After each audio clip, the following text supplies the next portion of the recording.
This is the 5-part Summer Strong series. We're going to be talking about natural health wins for the over 40 crowd. If you're under 40, this will apply to you equally. You're not just sweating in the summer because it's hot. Your medications may be putting you at serious risks, but don't let summer sneak up on you and on your system. We're going to be talking about what you can do about it and how you can have vitality.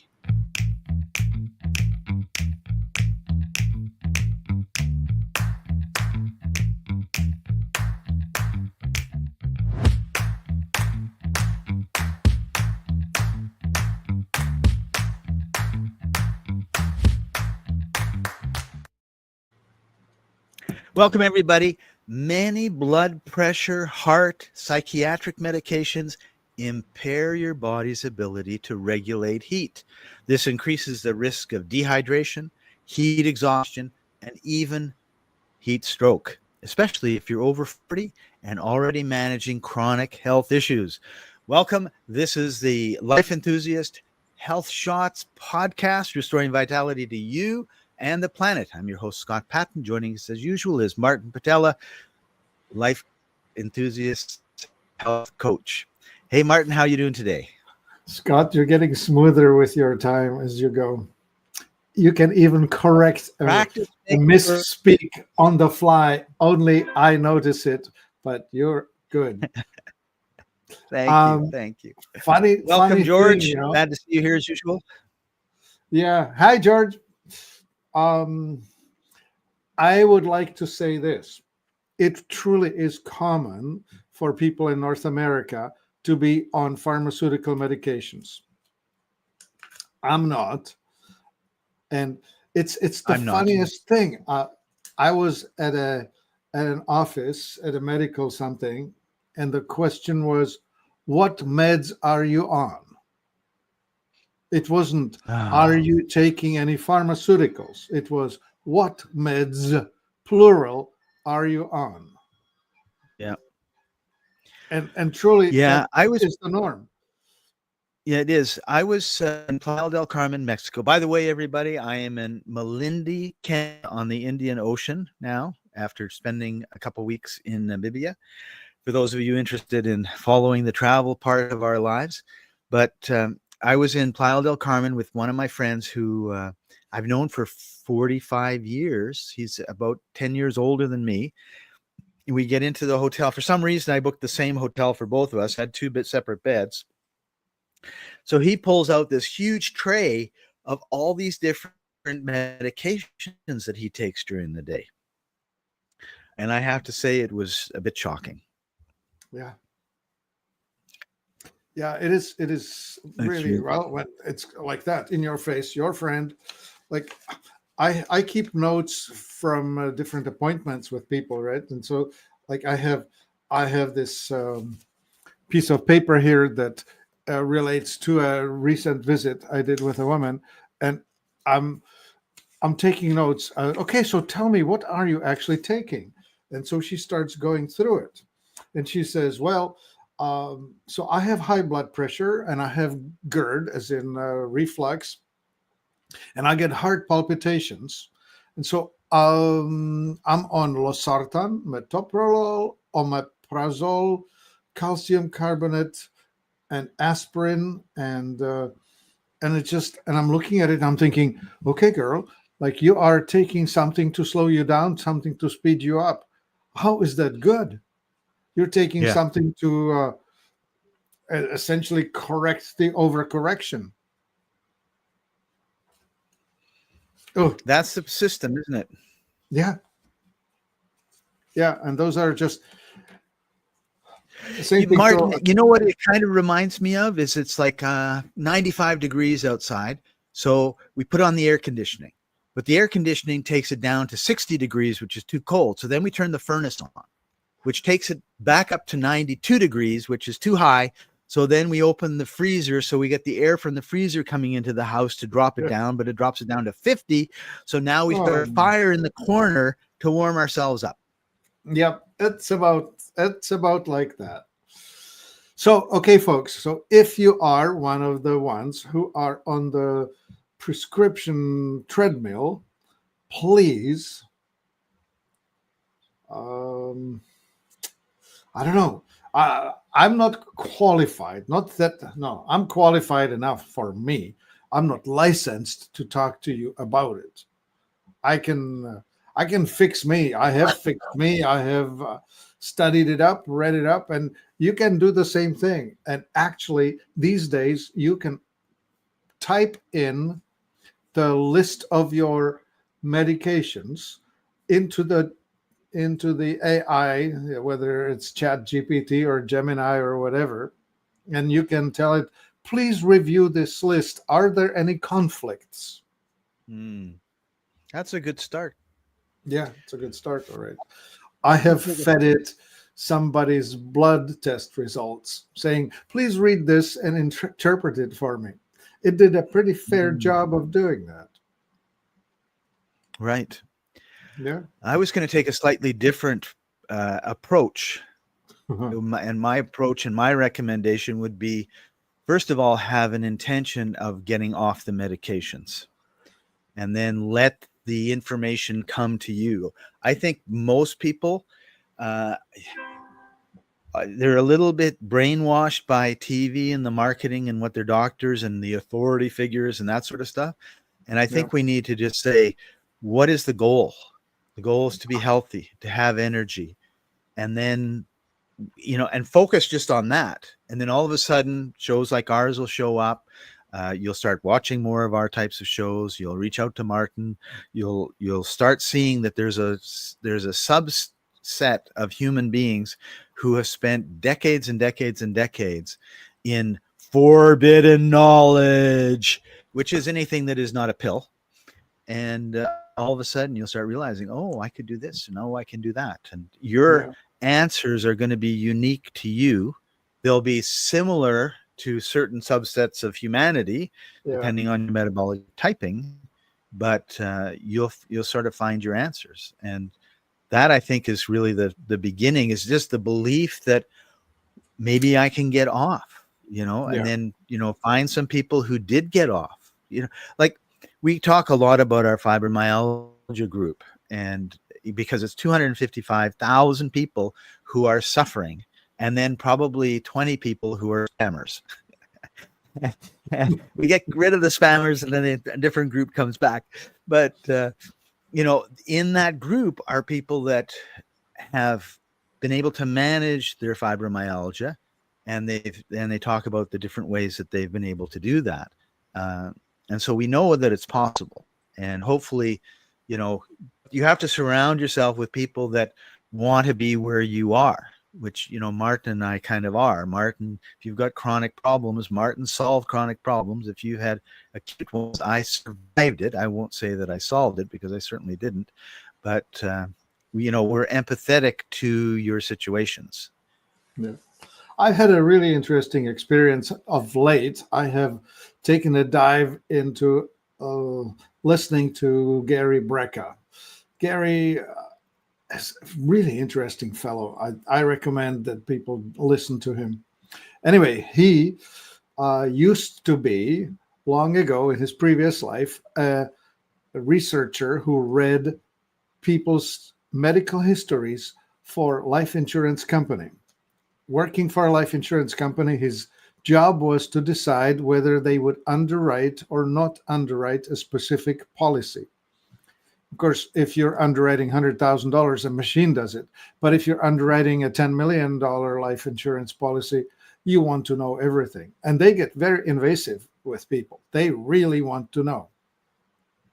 And the thing that stuck with me was this. He said, with each added pharmaceutical prescription medicine, I was able to be more accurate in my prediction of when that person's going to either die or have a medical intervention.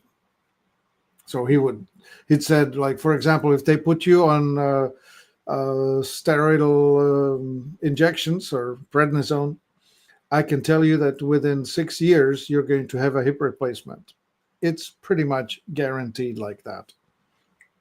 He would say that it starts with a nutritional deficiency that's mistaken for a problem, they will prescribe a drug for that, which will be followed by a decline in quality of function, that will be followed by a surgical intervention that will further reduce your quality of life, that will eventually kill you. Anyway, he was saying that the predictability of when the policy will be paid out, because the patient will die or the client will die, was shortening with every added medication and was more precise with every medication. And the bottom line of that was this. He said that he's hoping that the AI will be pushed into the big data that these life insurance companies have. They have millions and millions of people's medical histories that they have paid out, people who died, but also people whose policies they currently have on the books. And he says that he believes that it will all be revealed. Pharmaceutical drugs make your quality of life worse, and they shorten it. That's the bottom line. Now, I know that Scott and I have been having a conversation about availability of channels. Oh, there he is. He does have Wi-Fi going. Scott is currently in Africa, and the technology is not quite as reliable as we're used to over here. Or is it? That's and unfortunately, it's getting better, but it's sometimes a little off. And also, when you do a monopoly monologue, I want to give you the whole stage, and that's what I did. So yeah, it's just such a sad thing, and I hope we don't get banned for what you just said, because we've been hammered by what we say being not politically correct according to the pharmaceutical companies, and they pay a lot of money to different places. So, but we want to talk about hydration and getting through the summer. One part is, and we want to talk about beat the heat today. So let's just talk a little bit about hydration. Yeah, because I think let me riff on that for a bit longer, which is the following. Okay. The solution to pollution is in dilution. Okay.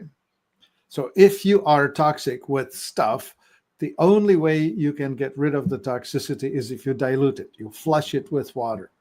So you have to wash it out. It takes about a gallon of water to flush out a single small aspirin. It will take something like 8 gallons to deal with the big one. Like it's a lot of flushing that has to take place. So that's one. Two, if you are sweating, and you should be sweating if you're in hot weather, then you're going to be losing liquids. And interestingly, you'll be also losing minerals, especially salt. Yes. Especially sodium chloride, if you can believe it. So Martin, we should be putting salt, like the regular table salt that we see at the grocery store and on the restaurants. We should be pouring that on everything. Well, whole salt is better. So Himalayan salt, for example, Himalayan, which is what we have in our store, but other whole salts are fine too. There are some really cool ones: Baja salt and Hawaiian salt and Celtic salt. There are all kinds of whole salts out there that all pass my seal of approval. But not the table salt, not the refined salt that has iodine back in it. Funny thing that you mentioned iodine. The main reason people don't cope with heat is if their thyroid isn't working right. It's either intolerant of heat or intolerant of cold, or both. Those are witness to your thyroid not doing so well. And the main supporter of thyroid function is iodine. So, yes, supplement with iodine. It's super important. More important than you know. Because... Okay.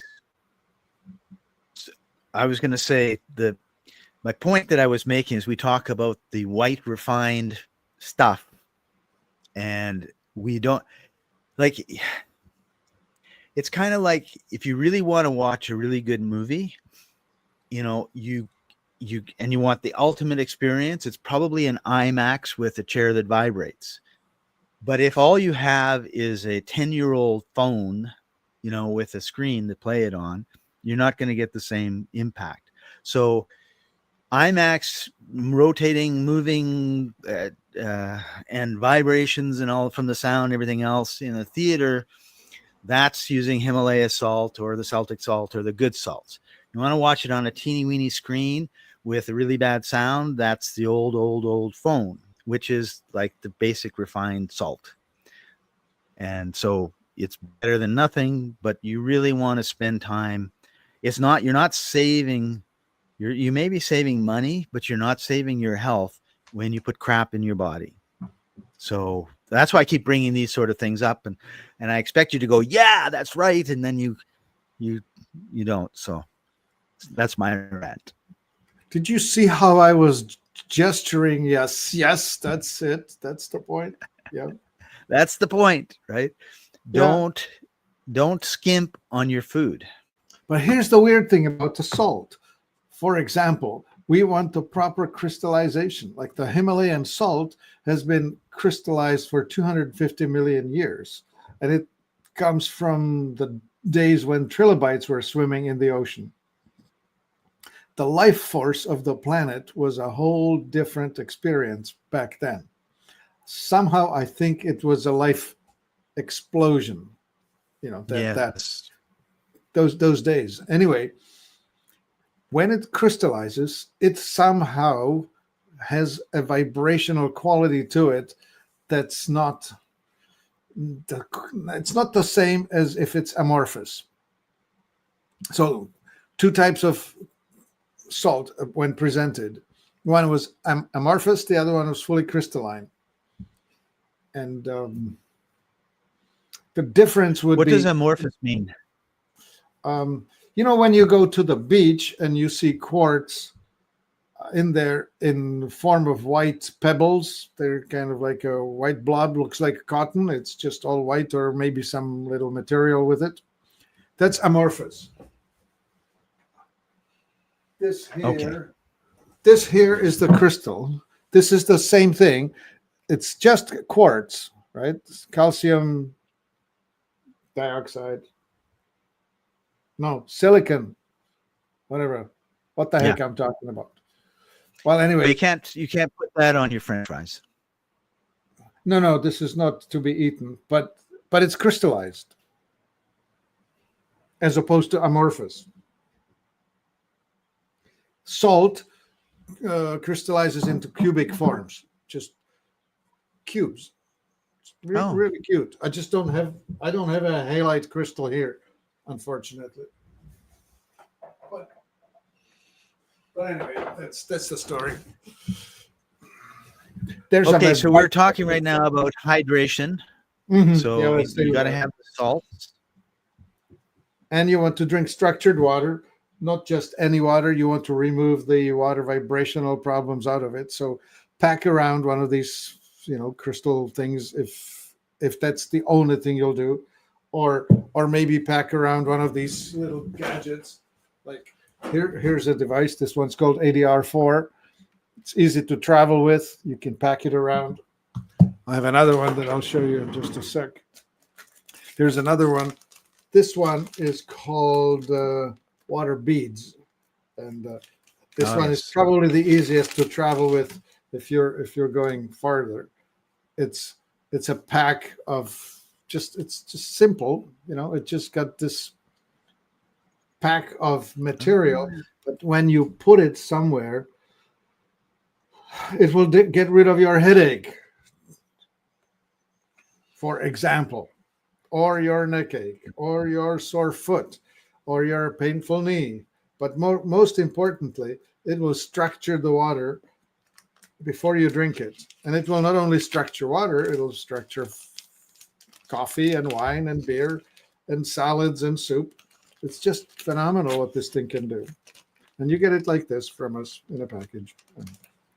So when we talk about structured water, what we're really talking about is water that is broken down into small little molecules, whereas when it goes through the industrial plants and the pipes to your house or your hotel or wherever you're at, it clumps them into big clumps. So then when you ingest it, those big clumps kind of stay there. And water needs to get into very, very places, and it's not going to do it. So it's kind of like a ping pong ball. But then you take 50 ping pong balls and glue them all together, you're not going to be able to get the ping pong balls into the same place that you could get a single ping pong ball. So when you're structuring it, you are making it so that it's more available to your body to be used. Yeah, people have been calling it structured water. So we use the word, but it really should be called unstructured. You break it apart. Break it apart. Yeah, you're right. Destructured water. Okay, so what are some minerals that people should be taking when they're getting hydrated, or to make sure they're staying hydrated? Yeah. Well, the basics: sodium, potassium, right? Because sodium and potassium are each other's opposites. Sodium is facilitating getting stuff into cells, potassium getting stuff out of cells. Back and forth. It's the sodium-potassium pump. Potassium is acquired usually from fruits and vegetables, bananas and potatoes, stuff like that. And sodium is usually acquired through celery, but more than anything, it's the mineral that comes with water. And you should put salt on your food. And don't let doctors or whoever talk you into believing that sodium is bad for you. The problem isn't that you have too much sodium. The problem is that you're so stressed that you have too much cortisol in circulation, which is causing sodium retention, which may raise your blood pressure. But this rise in the blood pressure is stress related, not salt related. What about minerals like magnesium? Calcium and magnesium are each other's opposites, and they manage the autonomic nervous system, which is the fight or flight versus the rest and repair. And calcium activates the stress side, and magnesium activates the relaxation side. So again, they're super useful, very, very much required. And for most people, calcium is easier to come by than is magnesium. So we end up in a deficiency of magnesium. Clinically, 60% of people are seriously deficient. 80% are in the deficient side. What would be an indication of deficiency?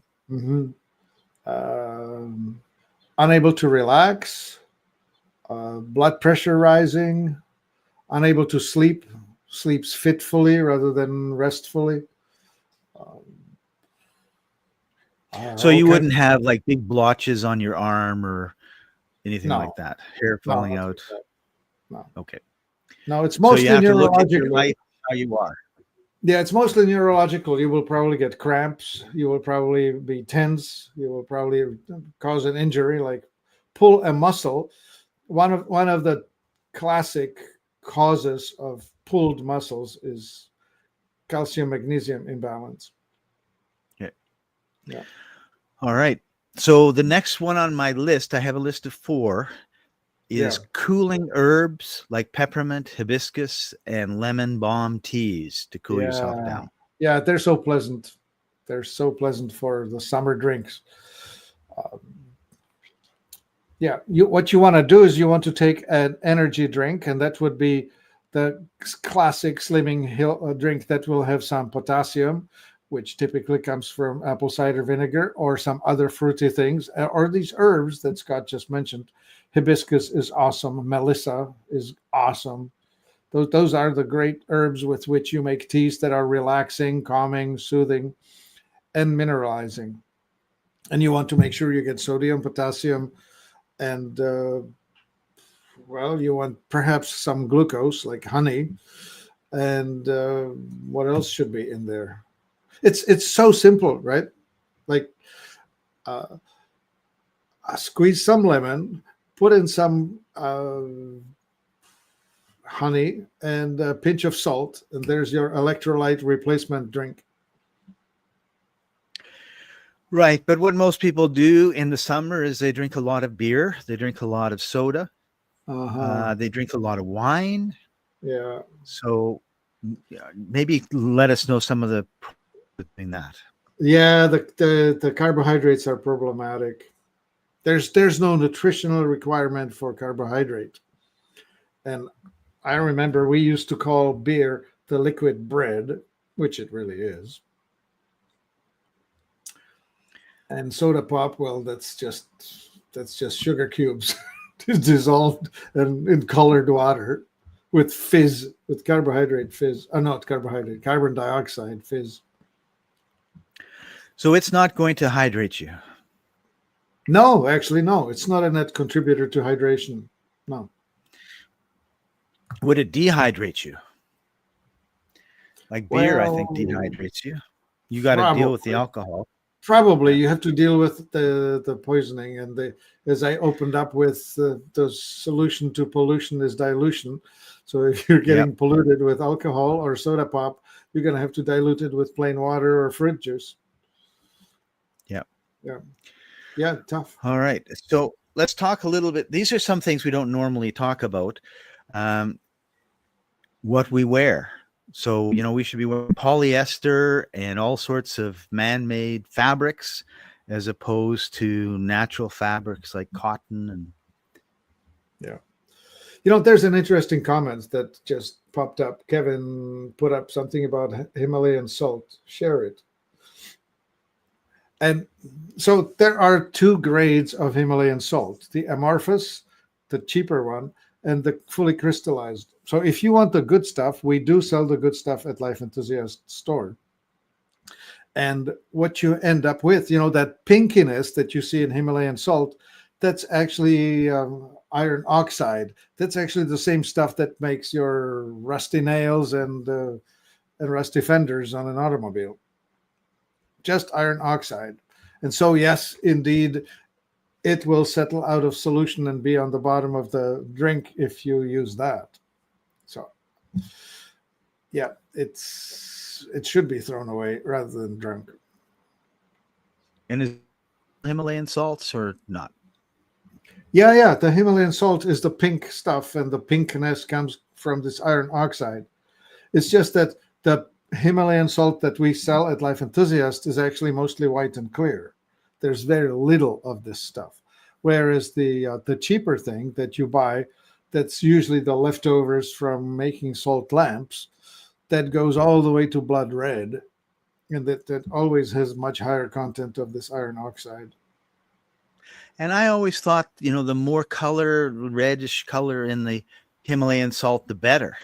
So No. It's the other way around. It's the other way around, yeah. Now I got to look at my bottle now and see what it says. All right. Yeah. So I put a couple products that I wanted to talk about, and we've only got a few minutes left. So let's see. Oh, what does George have to say? Yeah. I get the sediment in my Utah River salt also. Yeah. Yeah, of course. Yeah. It's just undissolved minerals. No sweat. Okay. So here we go. We're going to talk about 3 products. First is Megahydrate. And you come up. I'll put the link. Yeah, you come up with good picks. Megahydrate is awesome because this is the thing that makes you younger. Megahydrate is the ultimate antioxidant. This was Patrick Flanagan. He's no longer alive, but he came up with this. He was trying to create the equivalent of Hunza water. And Hunza is a tribe living in the Hunza Valley up in the Himalayas in Pakistan. And they're famous for living a long, long time. Fathering children late into their 80s, stuff like that, right? Anyway, Himalayan runoff water. It's milky. It's rich in ground up rocks. It actually has a lot of that mineralization in it. And he figured out how to come up with the antioxidant water, and he put it in pills, and that's what Megahydrate does. And it's the antioxidant that will keep you young and unstressed or de-stressed. Awesome stuff. All right. The next one is Thyrodine. Yeah. So that's the thing. Thyrodine is our nascent iodine melt or blend, which is going to help you with your thyroid. Here's a here's one way how you know your thyroid's not working well. Scant perspiration. If you don't sweat readily, then your thyroid's actually not fed well and you have a problem. You're supposed to sweat in heat. So if you don't, it's not a good thing. And if you use antiperspirants, you're an idiot. You have somehow gotten the message from somebody who told you that you shouldn't sweat. You should sweat. Well, people don't want to sweat because then all of a sudden there are smells, and we don't want to be human beings anymore. We want to be sterile, super clean automations, I guess, or transformers. But yeah, that's right. Well, but that's really the reality is, if you're not, so you can live the fashion lifestyle that society says and be on 30 medications every day, or you can decide to look after yourself properly and not do it. I mean, this a little bit off topic, but I think it's a great example. Johnson & Johnson has been making baby powder for 100 years, if not longer. And everybody has grown up with, like when the baby, you just put the powder on and it keeps them dry and happy. And they found out there's cancer causing stuff in the powder that didn't need to be in the powder.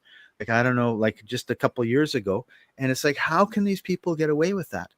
But they market stuff that isn't healthy for you. So the perfumes that they market, the antiperspirants that they market, the way that you're supposed to be, right, as opposed to being like a real human being. It's just awful. Yep, we're messing it up. All right, so that's iodine. It's good for many things, but this is one of them. It will. And the last, go ahead.